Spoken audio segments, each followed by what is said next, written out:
गएको मान्छे ल हेर्नुहोस् है साथीहरू, म चाहिँ नारायणी तीरमा छु होइन। हाम्रो एउटा यहाँ दाजु चाहिँ बल्छी मार्दै हुनुहुन्छ नारायणीमा। यो तीरमा पुरा त्यहाँ बल्छी थाप्नु भएर चाहिँ माछा पर्छ कि पर्दैन। ल हेर्नुहोस् नारायणी तीरमा छु म, उहाँले पर्छ पर्दैन। ल है ल है ल है दाजु ल है ल है छ। ओहो बामले लगे जस्तो छ यार केटा हो। ल ल साथी हो बामले लगे जस्तो छ है। ल है ठुलै माछा परे जस्तो छ। ल हेर्नुहोस् त।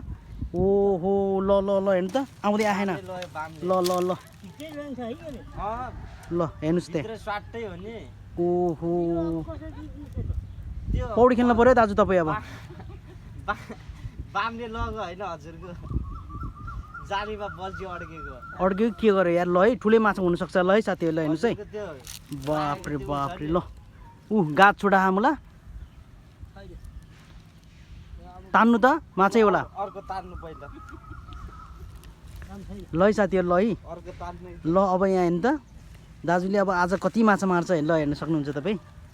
बल्छी थाप्दै बस्नुभएको छ। यहाँ नारायणी तीरमा म आएको थिएँ। यो नारायणी तीरमा आउँदाखेरि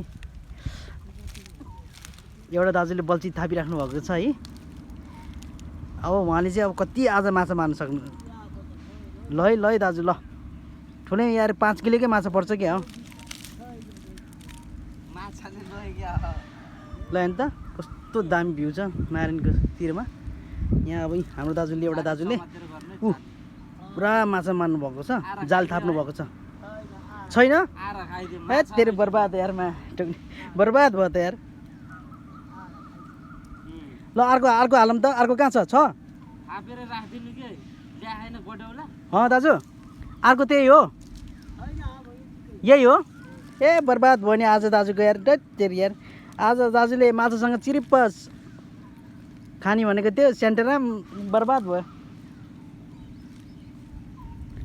ल हेर्नु साथीहरू ल भ्यू हेर्नुहोस् त। आहा यस्तो दामी छ नारायणी तीरको भ्यू है।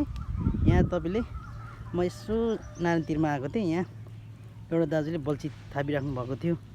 3-4 वटैमा परेन। ल बर्बाद छ। ल